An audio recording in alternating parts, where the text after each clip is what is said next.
میں جاتا ہوں جہاں بیان ہو تو پہلے وہاں کے مقامی لوگوں سے پوچھتا ہوں کہ یہاں کس چیز کی زیادہ ضرورت ہے. سمجھ رہے ہیں؟ داڑھی ماشاءاللہ سب کی ہے یہاں پہ، بھائی بھی رکھ لیں گے انشاءاللہ. نماز ماشاءاللہ مسجد بھری ہوئی، اندازہ ہو گیا نماز بھی انشاءاللہ لوگ پڑھتے ہی ہیں. یہ جو میں نے قرآن کی آیت پڑھی ہے، دیکھو پہلے ایک بات خوب ذہن میں بٹھا لو. ہم جو کہتے ہیں نا ہم نے کلمہ پڑھا ہے لا الہ الا اللہ، تبلیغ والے بتاتے ہیں نا کہ اللہ سے ہونے کا یقین، غیر اللہ سے کچھ نہ ہونے کا یقین. محمد الرسول اللہ صلی اللہ علیہ وسلم کا مطلب کیا ہے کہ آپ صلی اللہ علیہ وسلم چونکہ اللہ کے سفیر ہیں، بھیجے ہوئے پیغمبر ہیں، تو آپ کی زبان مبارک سے جو بات بھی نکلے گی وہ آپ کی نہیں ہوگی بلکہ کس کی ہوگی؟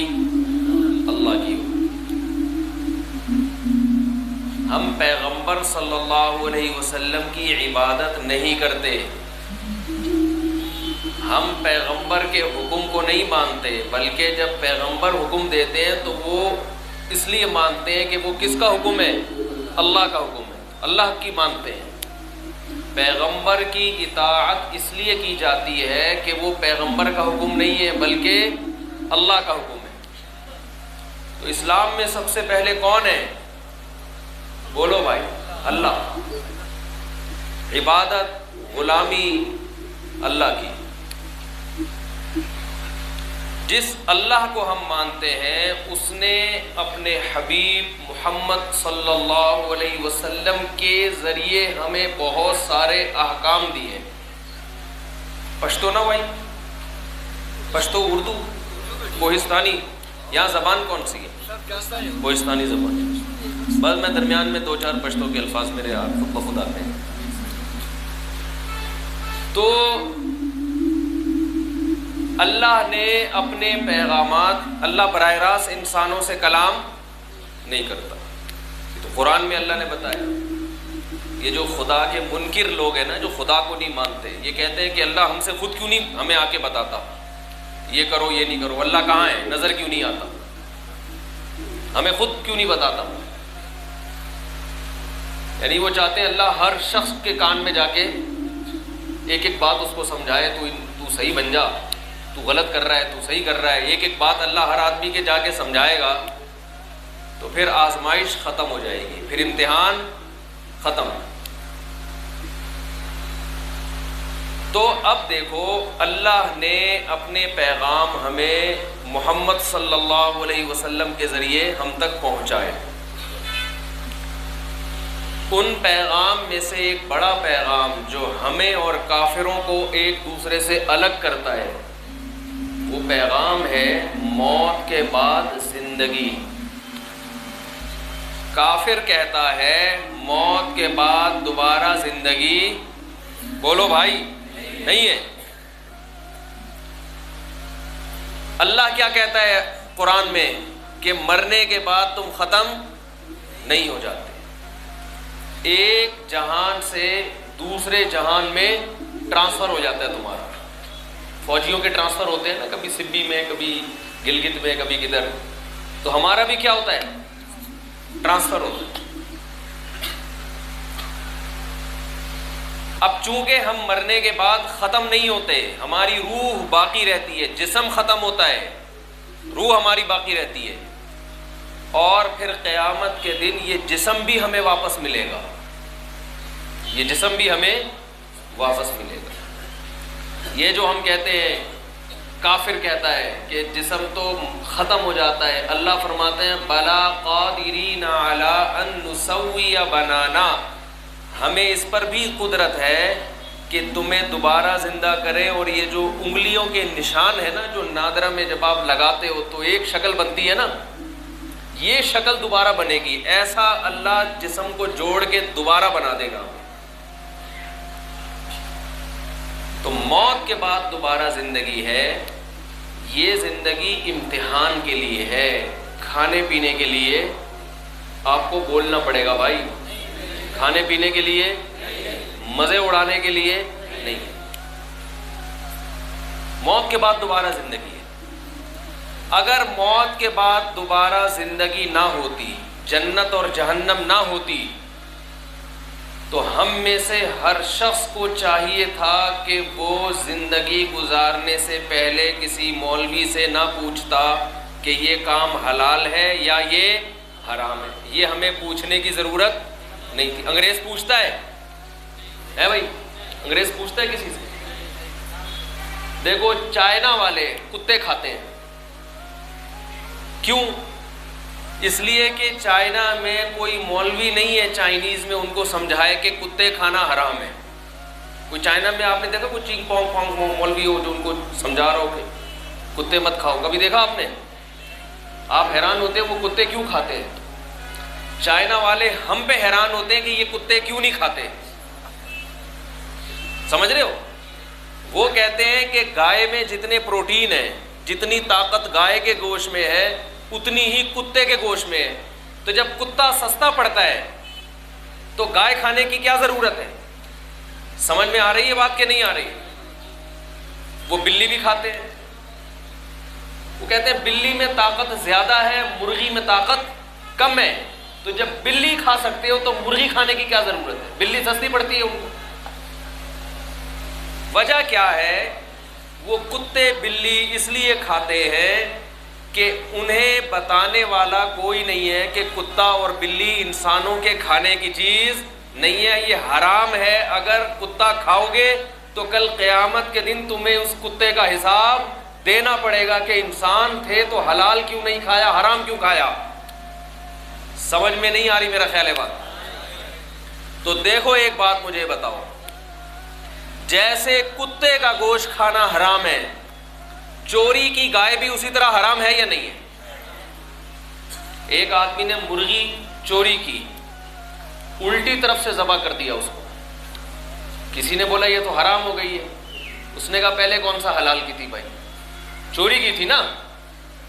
چوری کی مرغی ادھر سے کاٹو یا ادھر سے کاٹو، وہ تو ہے تو بہرحال حرام ہی نا وہ۔ تو اب چائنا کے لوگ کتے کھاتے ہیں کیونکہ وہاں کوئی مولوی ان کو نہیں بتاتا کہ یہ کیا ہے، اللہ کی نظر میں یہ کھانا حرام ہے۔ تو یاد رکھو، جہاں مولوی یہ نہ بتائے کہ بہن کی وراثت کھانا حرام ہے، وہاں لوگ بہن کی وراثت بھی بولتے کیوں نہیں بھائی؟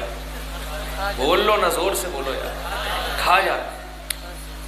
اسلام میں کوئی فرق نہیں ہے کتا کھانے میں اور بہن کی وراثت کھانے میں۔ سمجھ میں آ رہی ہے بات کہ نہیں آ رہی؟ کوئی فرق نہیں ہے، کتا کھانے میں بیوی کا مہر کھانے میں کوئی فرق نہیں ہے۔ کتا کھاؤ یا چھوٹے بھائی کی وراثت کھا جاؤ، باپ مر گیا، بڑا بھائی اگر چھوٹے بھائی کا مال کھا جائے گا تو اللہ کی نظر میں اس سے اچھا وہ چائنا والا تھا جو کتا کھایا اس نے، کم از کم وہ پھر بھی اس سے بہتر ہے۔ آپ بولو گے مفتی صاحب عجیب باتیں کر رہے ہیں یار، کتا کھانے والا بہتر ہے یتیم کی وراثت کھانے سے؟ کیوں؟ وہ اس لیے بہتر ہے کہ جب آپ چھوٹے بھائی یا چھوٹی بہن کی وراثت کھاؤ گے تو دو جرم ہیں اس میں، ایک تو حرام کھانے کا گناہ، دوسرا یتیم کا مال کھانا اور بڑا گناہ ہے، تیسرا عورت کا مال کھانا اور بڑا گناہ ہے۔ قرآن میں صاف اللہ لا یحل لکم ان ترثوا النساء کرہا، اے ایمان والو تمہارے لیے عورت کا مال زبردستی حلال نہیں ہے، اس کی تو الگ اللہ نے۔ چوتھا، رشتہ دار کا مال کھانا اور زیادہ جرم، کیونکہ رسول اللہ صلی اللہ علیہ وسلم نے فرمایا جو رشتہ داری کو توڑتا ہے وہ جنت میں داخل نہیں ہو۔ اب یہ جو نبی نے فرمایا کہ رشتوں کو جو توڑتا ہے، تو آپ بتاؤ رشتوں کو، پہلی بات تو یہ کہ یہ جو نبی نے فرمایا جو رشتوں کو توڑتا ہے وہ جنت میں نہیں جائے گا، یہ نبی نے خود کہا ہے یا اللہ کا پیغام نقل کیا ہے بھائی؟ اللہ کا پیغام دیا نا۔ تو اللہ کا پیغام جب نبی صلی اللہ علیہ وسلم نے دیا، اس میں فرمایا کہ جو رشتوں کو توڑتا ہے وہ جنت میں نہیں جاتا۔ اب رشتوں کو توڑنے کا طریقہ یہ نہیں ہے کہ ہتھوڑے سے لے کے رشتوں کو توڑا جائے، ہر چیز کو توڑنے کا الگ طریقہ ہوتا ہے، ہر چیز اخپل طریقے سے توڑی جاتی ہے۔ پتھر کیسے توڑو گے؟ ہتھوڑے سے۔ قسم کیسے توڑو گے؟ ہتھوڑے سے توڑو گے یا بم سے توڑو گے؟ قسم، جو چیز، جو کام کا وعدہ کیا ہے وہ نہ کرو تو قسم ٹوٹ جائے گی کہ نہیں ٹوٹ جائے گی؟ تو رشتہ کیسے ٹوٹتا ہے؟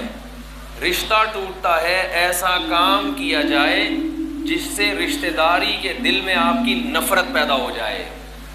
تو کسی کا مال کھانے سے بے انتہا محبت پیدا ہوتی ہے یا نفرت پیدا ہوتی ہے؟ بھی آپ نے دیکھا، آپ نے اس کی جیب سے 500 روپے نکال کے اپنی جیب میں ڈالے، وہ آپ سے بغل گیر ہو گیا، یار آج تو تم نے ایسا کام کیا، مزہ آ گیا بھائی۔ کبھی دیکھا آپ نے؟ ہے بھائی، آپ نے بہن سے پیسے کھا گئے، اس کی دکان کھا گئے، اس کی زمین کھا گئے، اس کے دل میں بھائی کی محبت پیدا ہوئی، میرا بھائی کیسا غیرت مند ہے، مجھ سے پوچھے بغیر پوری جائیداد کھا گیا میری۔ کبھی ایسا ہوتا ہے؟ شاید یہاں پر ہوتا ہو، بھائی آپ نے گردن ہی نہیں ہلا رہے، تو بولو نا نہیں ہوتا ایسے۔ پیسہ دینے سے محبت بڑھتی ہے یا لینے سے؟ دینے سے۔ جب خرچ کرو گے تو محبت بڑھتی ہے۔ اس لیے اللہ کے نبی صلی اللہ علیہ وسلم نے ارشاد فرمایا، رشتہ داروں پہ پیسہ خرچ کرو، ان کا حق لو نہیں بلکہ اپنا بھی انہیں دینے کی کوشش کرو۔ بڑا بھائی چھوٹے بھائی پہ خرچ کرے، باپ اولاد پہ، اولاد باپ پہ، شوہر بیوی پہ۔ نبی صلی اللہ علیہ وسلم کے دور میں اگر کوئی عورت مالدار تھی، شوہر غریب تھا، تو عورت اپنے شوہر پہ بھی صدقہ کرتی تھی۔ آج ہر آدمی کیا کر رہا ہے؟ دوسرے سے چھیننے کی کوشش کر رہا ہے۔ تو آپ صلی اللہ علیہ وسلم نے فرمایا، رشتے توڑنے والا جنت میں داخل نہیں ہوگا۔ تو اب مجھے ایک بات بتاؤ، قرآن کے الفاظ دیکھو، وَيُطْعِمُونَ الطَّعَامَ عَلَى حُبِّهِ مِسْكِينًا وَيَتِيمًا وَأَسِيرًا إِنَّمَا نُطْعِمُكُمْ لِوَجْهِ اللَّهِ لَا نُرِيدُ مِنْكُمْ جَزَاءً وَلَا شُكُورًا۔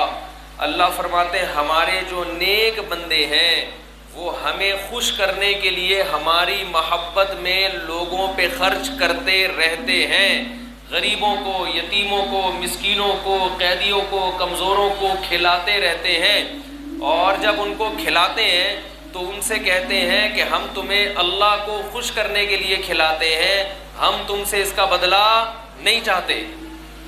تو اس سے پتہ چلتا ہے کھلانے سے، دینے سے اللہ بھی، بولو نا، خوش ہوتا ہے، لینے سے اللہ خوش نہیں ہوتا۔ تو ایک چیز سے توبہ کرو، اگر ہم میں سے کسی نے کسی کا حق دبایا ہوا ہے، بہن کی وراثت ہے یا چھوٹے بھائی کی وراثت، بہت جگہوں پر بڑا بھائی کیا کرتا ہے، ساری زمین پہ قابض ہو جاتا ہے، چاچا بعض دفعہ ساری زمین پہ قابض ہو جاتا ہے اور اپنے بھتیجوں کو ان کا حق نہیں دیتا۔ اور جب بھتیجا بولتا ہے کہ میرا حق دو، میرے باپ کا کی وراثت تھی، جائیداد تھی دو، تو چاچا کیا بولتا ہے، یہ میرا احترام، بولتے کیوں نہیں بھائی، نہیں، یہ رشتہ داری کا خیال نہیں کرتا۔ تو رشتہ داری کا خیال وہ نہیں کر رہا جو حق دے نہیں رہا ہے، جو مانگ رہا ہے، اس کو تو شریعت نے حق دیا ہے مانگنے کا۔ دیکھو آپ، کسی شخص نے کسی سے پیسے لیے، زید نے بکر سے کیا لیے؟ پیسے لیے۔ اب بکر مانگنے آیا کہ بھائی تو نے میرے سے 1 لاکھ روپے لیے تھے، واپس دے دے۔ اب زید کو غصہ آ رہا ہے، کیوں مانگ رہا ہے؟ میں تیرا دوست ہوں، تجھے خیال نہیں ہے؟ بکر غصہ کر رہا ہے، بھائی تو نے 1 مہینے کا وعدہ کیا تھا، واپس کر۔ اب ایک تیسرا آدمی ان کے درمیان میں جا کے بکر کو سمجھائے کہ تو کیوں واپس مانگ رہا ہے، تجھے دوستی کا خیال نہیں ہے، تجھے اس کا خیال نہیں ہے۔ تو غلطی پر کون ہے، بکر یا زید؟ زید غلطی پر ہے، جس کا حق ہے اس کو تو اللہ نے حق دیا ہے مانگنے کا۔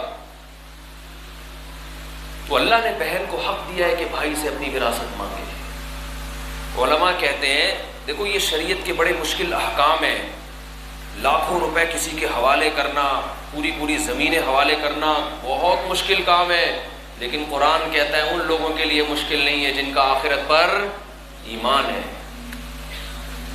اصل جو ہماری زمین ہے نا، اصل جو زمین ہے وہ 6 فٹ کی ہے، اس کو قبر کہتے ہیں، اور آپ خوش قسمت ہو یہاں پوری ایک 6 فٹ کی زمین ایک اکیلے آدمی کو ملتی ہے۔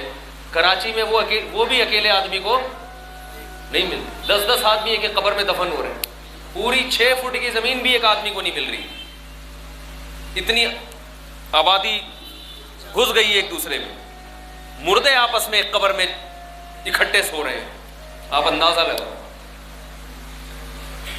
تو جب انسان اس دنیا کو مسافر خانہ سمجھتا ہے، اسے پتہ ہے یہاں ہمیشہ رہنا نہیں ہے، تو اس کے لیے حق دینا آسان ہے حق مانگنے کی نسبت۔ ہمارے نبی صلی اللہ علیہ وسلم کے پاس صدقے کا کچھ اصل میں وہ اللہ کے بینک میں جمع ہو گیا، وہ باقی یہ تو جو ہم کھا رہے ہیں یہ کیا ہے، یہ تو ختم ہو جائے گا، باقی تو وہ ہے جو کہاں دے دیا۔ اب دیکھو ہم اگر ہوتے، ہم گھر میں آتے، بیوی سے پوچھتے کھانے کو ہے، کہے گی ایک فقیر آیا تھا اس کو دے دیا، تو ہم دوستوں میں اپنا واقعہ سناتے، میری بیوی نے مجھے بولا کہ کھانے کو نہیں ہے، میں نے رکھ کے تھپڑ مارا، ایسے بولتے ہیں، 2 لگائے کھینچ کے۔ دیکھو ہم جب اللہ اس کے رسول کو مانتے ہیں تو بیوی بچوں کے حقوق میں بھی کس کو ماننا پڑے گا، ان کے ساتھ رویے میں کس کو ماننا پڑے گا، بولو نا بھائی، اللہ۔ اخبل رسومات نہیں چلیں گی۔ ہمارے نبی صلی اللہ علیہ وسلم کیسا سلوک کیا کرتے تھے اپنی زوجہ کے ساتھ۔ حضرت عائشہ رضی اللہ تعالی عنہا فرماتی ہیں کہ میں برتن میں جہاں سے منہ لگا کے پانی پیتی، آپ صلی اللہ علیہ وسلم اسی جگہ گلاس کو پیالے کو گھما کے اسی جگہ ہونٹ رکھ کے پانی پیا کرتے تھے۔ آج بتاؤ کوئی ایسا ہے جو اپنی زوجہ سے اپنی بیوی سے ایسی محبت کا اظہار کرے؟ آج تو تکبر ہے، ہاتھ نہیں ملاتے اس کو، تکبر۔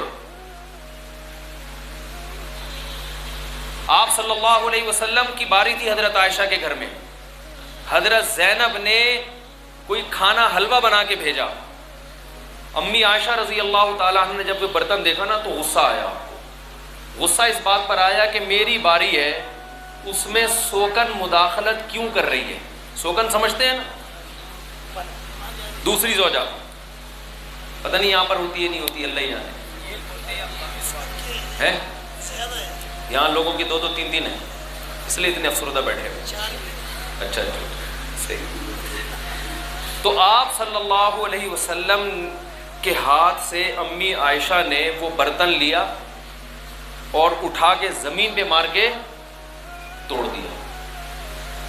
آج کسی کی بیوی یہ حرکت کرے تو ڈنڈا لے کے مارے گا نہیں مارے گا اس کو پکڑ کے؟ بولو کہ میری موجودگی میں، اچھا شاید اس وقت پردے کے حکام نازل نہیں ہوئے تھے، صحابہ کرام بھی موجود تھے، ابو بکر موجود، عمر موجود، عثمان موجود، اتنے بڑے بڑے لوگ موجود، اور امی عائشہ نے سب کی موجودگی میں اپنے نبی صلی اللہ علیہ وسلم کے ہاتھ سے وہ برتن لیا اور اٹھا کے زمین پہ مار کے توڑ دیا۔ تو آپ بتاؤ ہمارے ہاں جو اس کو غیرت سمجھا جاتا ہے وہ غیرت کیا ہے؟ کہ میری بیوی نے میرے ہاتھ سے برتن لے کے توڑا کیوں اس کو؟ یہ میری توہین ہے کہ نہیں ہے؟ اور میرے دوستوں کے سامنے اگر یہ کام کیا ہے پھر تو دائرہ اسلام سے خارج ہے، وہ پھر تو کیا ہے؟ دائرہ اسلام سے خارج۔ کتنا کوٹتے پکڑ کے، کس قدر گالیاں دیتے، لیکن ہم جس نبی کے امتی ہیں، جس نبی کی اتباع کرنے پر جنت ملے گی، اللہ نے کہا نا کہ لقد کان لکم فی رسول اللہ اسوۃ حسنہ، تمہارے لیے نبی کی زندگی میں نمونہ ہے، تم نے ایسا بننا ہے جیسے کون تھے؟ نبی۔ تو آپ صلی اللہ علیہ وسلم کی زندگی میں اللہ نے یہ واقعات کروائے ہیں تاکہ پتہ چلے کہ بیوی جب ایسی حرکت کرے گی تو شوہر کا ری ایکشن کیا ہونا چاہیے، شوہر کا رد عمل، بول ہی نہیں رہے یار یہ لوگ، کیا ہونا چاہیے؟ تو کیسا ہونا چاہیے؟ نبی کا ایسا تھا کہ آپ صلی اللہ علیہ وسلم کو ذرا بھی غصہ نہیں آیا، بلکہ آپ نے صحابہ سے فرمایا غارت امکم، تمہاری ماں کو غیرت آ گئی ہے، تعریف کی ہے، غیرت ہے کہ شوہر کی محبت میں اس نے یہ کام کیا ہے کہ بھائی شوہر سے محبت ہوتی ہے تو پھر برداشت نہیں کرتی نا، یہ سوگن کیوں حلوے بنا کے بھیج رہی ہے بھائی، ہے بھائی باری میری ہے اور حلوے کون کھلا رہی ہے؟ اللہ نے محمد صلی اللہ علیہ وسلم سے زیادہ عزت والا کسی کو پیدا نہیں کیا، لیکن آپ صلی اللہ علیہ وسلم اس عمل بیوی کی طرف سے اس رد عمل میں اپنی بے عزتی محسوس نہیں کر رہے، ذرا بھی نہیں، اور نیچے جھک کے نیچے بیٹھ کر اس برتن کو اپنے ہاتھوں سے جمع کر رہے ہیں اور انصاف سے بھی کام لے رہے ہیں، کیونکہ برتن حضرت زینب کا تھا، اس لیے آپ صلی اللہ علیہ وسلم نے امی عائشہ سے فرمایا برتن کی قیمت زینب کو ادا کرو، بھائی اس کی قیمت تو دینی پڑے گی۔ بتاؤ آج اخلاق ہے؟ سارا دن عورت کام کرتی ہے، کھیتوں میں بھی وزن بھی اٹھا رہی ہے، گندم بھی وہی لگا رہی ہے، گائے سے دودھ بھی وہی نکال رہی ہے، پھر وہ شوہر کی جھاڑ بھی سنے، پھر وہ شوہر سے مار بھی کھائے، پھر وہ بھائیوں سے وراثت بھی نہ کھائے، تو دنیا میں کوئی کیس نہیں ہوگا، لیکن جس خدا نے پیدا کیا ہے وہ دیکھ رہا ہے، وہ آخرت میں انتقام لے گا۔ قرآن میں کتنی جگہ اللہ نے حکم دیا، کتنی جگہ حکم دیا، عاشروہن بالمعروف، فرمایا اچھے طریقے سے پیش آؤ۔ تو غیر مسلم کے ہاں یہ حقوق بولو بھائی نہیں ہوتے، ان کے ہاں تو حکومت قانون پہ عمل کراتی ہے، حکومت، وہاں اگر حکومت کے قانون کی گرفت ڈھیلی ہو جائے تو لوگ ایک دوسرے کو نوچ نوچ کے کھانا شروع کر دیں، وہاں تو حکومت قانون سخت ہے بہت زیادہ۔ ہم اگر کسی کا حق ادا کرتے ہیں تو کس کے حکم پہ؟ اللہ کے حکم پہ ادا کرتے ہیں۔ تو قرآن کیا کہہ رہا ہے؟ آپ صلی اللہ علیہ وسلم کے لیے تمہاری زندگی میں بہترین نمونہ ہے۔ میں اس واقعے پہ حیران ہوتا ہوں کہ اللہ نے اس کائنات میں سید الانبیاء سے زیادہ عزت والا کوئی پیدا نہیں کیا، اور کیسا نبی کا ظرف ہے، کیسی برداشت ہے۔ تو اس سے پتہ چلتا ہے کہ ہم جس چیز کو عزت سمجھتے ہیں وہ عزت نہیں بلکہ وہ بے عزتی ہے۔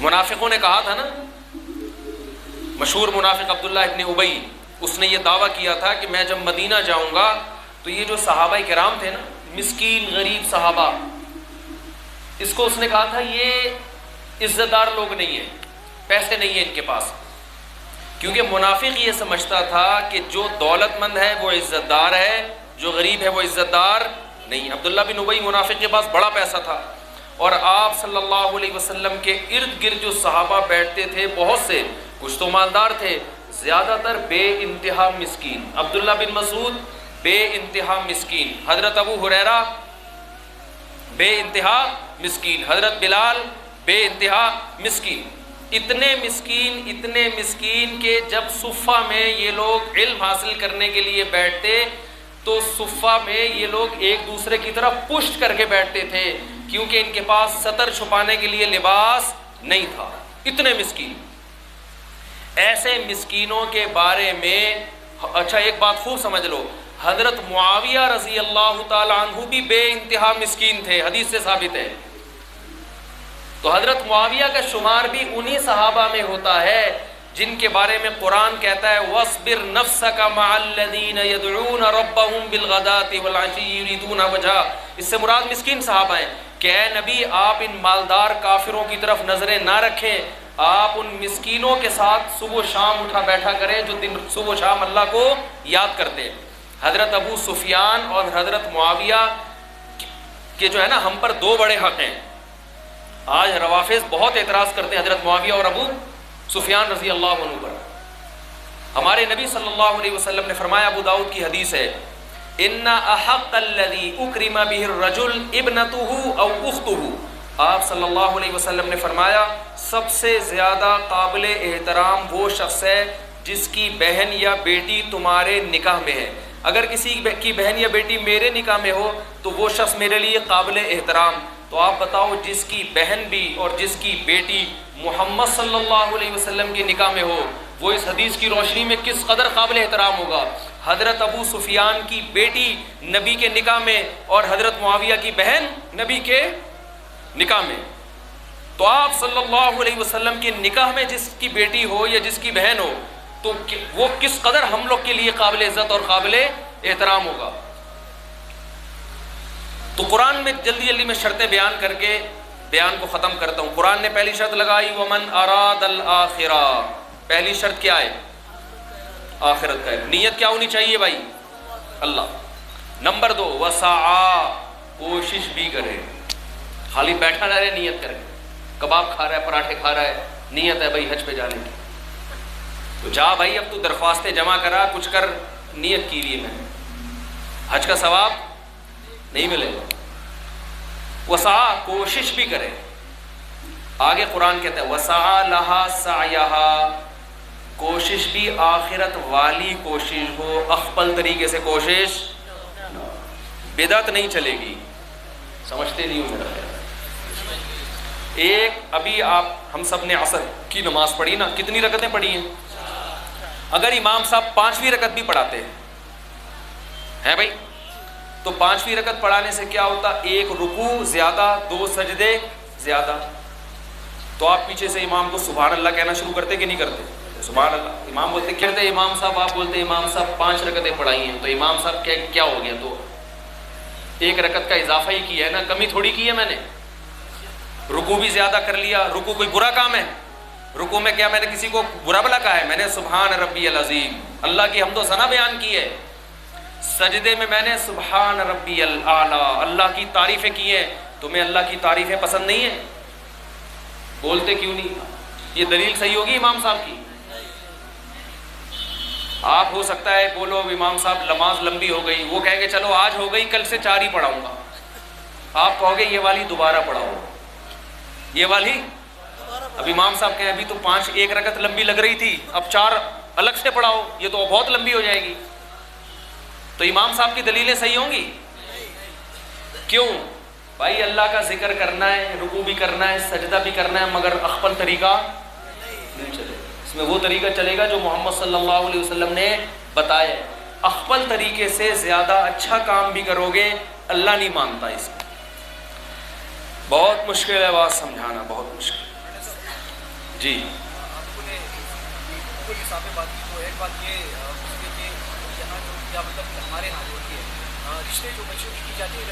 ہاں، یہ بیان کے بعد آخر میں سوال کریں، پھر کرتا ہوں، ٹھیک ہے ٹھیک ہے، یہ سوال کریں آخر میں، بیان کے بعد آپ کو سوال کا موقع دوں گا میں، تاکہ یہ موضوع مکمل ہو جائے جلدی۔ تو اب مجھے بتاؤ، بدعت کا اسلام میں کوئی حصہ بنتا ہے؟ نہیں بنتا۔ جب کوئی عمل ہو پہلے پوچھو بھئی یہ پیغمبر صلی اللہ علیہ وسلم نے کیا ہے کہ نہیں، صحابہ نے کی؟ اچھا کچھ لوگ پیغمبر سے حدیث پیش کرتے ہیں، صحابہ کا عمل اس کے خلاف ہوتا ہے، تو ہم صحابہ کے عمل کو لیں گے، کیونکہ صحابہ پیغمبر کو ہم سے زیادہ سمجھتے ہیں۔ ہمارے اہل حدیث بھائی کیا کہتے ہیں؟ نبی نے ایک حکم دیا 3 طلاقیں ایک ہوتی ہیں، لیکن ہم صحابہ کو دیکھتے ہیں، جتنے صحابہ ہیں 3 کو کتنا مانتے تھے؟ 3۔ اس سے پتہ چلتا ہے کہ نبی نے 3 کو 1 نہیں کہا۔ آپ جو حدیث کا مفہوم بیان کر رہے ہو، اخپل طریقے سے بیان کر رہے ہو، یہ صحابہ کا بیان کردہ نہیں ہے۔ سمجھتے نہیں ہو بات کو؟ آج 3 طلاقیں دے کے فوراً اہل حدیث سے فتویٰ لے آتا ہے جا کے۔ اہل حدیث کے فتوے سے بیوی حلال نہیں ہوگی۔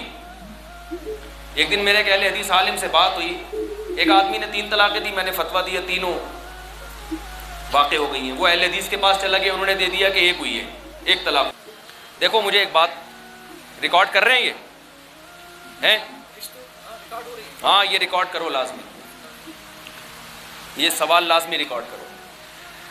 دیکھو مجھے ایک بات بتاؤ، ہمارا ایک طالب علم تھا KPK کا، تھا کیا ہیں بہت سارے، میں نے اسے ایک دن بتایا، وہ کسی گاؤں کا تھا، میں نے اسے بتایا یہ کام ناجائز ہے۔ اس نے کہا ہمارے علاقے کا رسم ہے، ہم نہیں چھوڑ سکتے۔ استاد جی ہمارے علاقے کا رسم ہے، ہم اس کو نہیں چھوڑ سکتے۔ میں نے کہا جنت میں جانے کا شوق ہے؟ اس نے کہا ہاں ہے۔ میں نے کہا اگر جنت میں اللہ یہ کہے جن کے علاقے کا یہ رسم تھا وہ اس پر عمل کر سکتے ہیں، جن کا یہ رسم نہیں تھا تو وہ عمل نہ کریں، اللہ آپ کا یہ عذر قیامت میں قبول کر لے۔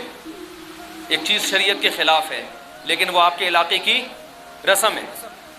اب اگر اللہ کے سامنے اب اگر اللہ کے سامنے جب اللہ آپ سے پوچھے گا کہ میں نے جو عمل بتایا تھا وہ تو یہ بتایا تھا اللہ اس کے رسول کی اطاعت، تو تم نے تو اس معاملے میں رسول کی اطاعت نہیں کی، تم نے تو اپنی قوم کی اطاعت کی ہے، رسم کی اطاعت کی ہے، تو اللہ یہ عذر مانے گا قیامت کے دن؟ اللہ بولے گا میں نے جنت جو رکھی ہے کسی خاص قوم کے لیے نہیں رکھی، اگر قوم کے لیے ہوتی تو سب سے پہلے ہمارے نبی صلی اللہ علیہ وسلم کی قوم کے لیے ہوتی۔ ابو لہب ابو جہل سب سے پہلے جنت میں جاتا، کیونکہ عربی بھی۔ دیکھو مجھے ایک بات، ریکارڈ کر رہے ہیں یہ ہاں یہ ریکارڈ کرو، لازمی یہ سوال لازمی ریکارڈ کرو۔ دیکھو مجھے ایک بات بتاؤ، ہمارا ایک طالب علم تھا KPK کا، تھا کیا ہے بہت سارے، میں نے اسے ایک دن بتایا، وہ کسی گاؤں کا تھا، میں نے اسے بتایا یہ کام ناجائز ہے، اس نے کہا ہمارے علاقے کا رسم ہے، ہم نہیں چھوڑ سکتے۔ استاد جی ہمارے علاقے کا رسم ہے، ہم اس کو نہیں چھوڑ سکتے۔ میں نے کہا جنت میں جانے کا شوق ہے؟ اس نے کہا ہاں ہے۔ میں نے کہا اگر جنت میں اللہ یہ کہے جن کے علاقے کا یہ رسم تھا وہ اس پر عمل کر سکتے ہیں، جن کا یہ رسم نہیں تھا تو وہ عمل نہ کرے، اللہ آپ کا یہ عذر قیامت میں قبول کر لے۔ ایک چیز شریعت کے خلاف ہے لیکن وہ آپ کے علاقے کی رسم ہے۔ اب اگر اللہ کے سامنے جب اللہ آپ سے پوچھے گا کہ میں نے جو عمل بتایا تھا وہ تو یہ بتایا تھا اللہ اس کے رسول کی اطاعت، تو تم نے تو اس معاملے میں رسول کی اطاعت نہیں کی، تم نے تو اپنی قوم کی اطاعت کی ہے، رسم کی اطاعت کی ہے، تو اللہ یہ عذر مانے گا قیامت کے دن؟ اللہ بولے گا میں نے جنت جو رکھی ہے کسی خاص قوم کے لیے نہیں رکھی، اگر قوم کے لیے ہوتی تو سب سے پہلے ہمارے نبی صلی اللہ علیہ وسلم کی قوم کے لیے ہوتی۔ ابو لہب ابو جہل سب سے پہلے جنت میں جاتا، کیونکہ عربی بھی تھا، قریشی بھی تھا، ہاشمی بھی تھا۔ کیا خیال ہے بھائی؟ وہ کہتا میں بت پرستی اس لیے کرتا ہوں کہ ہماری اپنی رسم ہے، تو مانا نبی نے کہا رسم کو چھوڑنا پڑے گا، کس کو فالو کرنا ہے؟ اللہ اس کے رسول۔ تو اسی طرح بھائی اگر آپ کی رسم ہے کہ بچی سے شادی کے وقت پوچھا نہیں جاتا، اس کی مرضی کا خیال نہیں کیا جاتا، مجھے نہیں پتا رسم ہے یا نہیں، لیکن اگر یہ رسم ہے تو یہ رسم شریعت کے، بولو نا بھائی، خلاف۔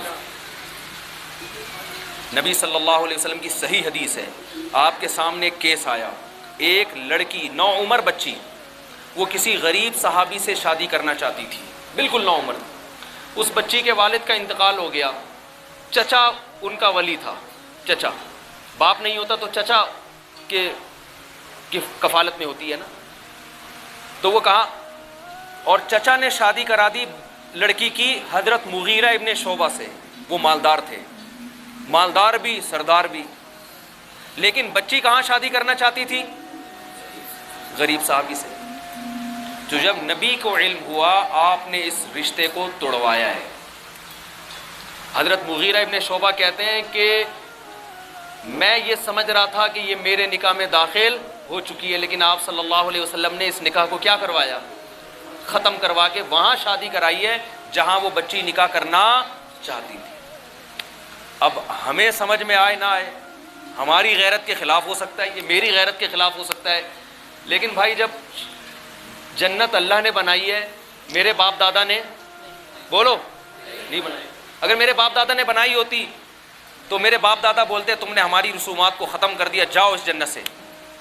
جنت تو اللہ نے بنائی ہے بھائی، شیطان کو میرے باپ دادا نے جنت سے نکالا تھا یا کمراٹ والوں نے نکالا تھا؟ بولتے کیوں نہیں بھائی؟ اللہ نے نکالا نا، اللہ کی مرضی جس کو نکالے۔ حضرت آدم علیہ السلام کو جنت سے کس نے اتارا؟ اللہ نے۔ اب داخل بھی کون کرے گا؟ تو جس اللہ نے جنت بنائی ہے وہ اللہ میرے والد کیا کرتے تھے، میرے دادا کیا کرتے تھے، میرے نانا کیا کرتے تھے، وہ یہ نہیں دیکھے گا، وہ کہے گا میں نے کیا حکم دیا ہے۔ تو نکاح کے بارے میں بھی اللہ اس کے رسول نے حکم دیا ہے، اور آپ صلی اللہ علیہ وسلم کی صحیح حدیث ہے لن ترى للمتحابین مثل النکاح۔ اس موقع پہ نبی نے فرمایا، جب دیکھا نا وہ لڑکی غریب سے نکاح کرنا چاہتی ہے، تو مالدار تو لوگ تو اپنی بیٹیوں کی شادی غریب سے نہیں کرتے، وہ تو مالدار سے کرتے ہیں، ان کے مفاد ہوتے ہیں اس میں بعض دفعہ۔ تو آپ صلی اللہ علیہ وسلم نے اس کا نکاح کہاں کروایا؟ غریب سے۔ اور اس موقع پہ آپ نے فرمایا دو محبت کرنے والوں میں نکاح سے بہتر کوئی رشتہ نہیں۔ یہ جہاں چاہتی ہے وہاں نکاح کامیاب ہوگا۔ سمجھ میں آ رہی ہے بات کہ نہیں آ رہی؟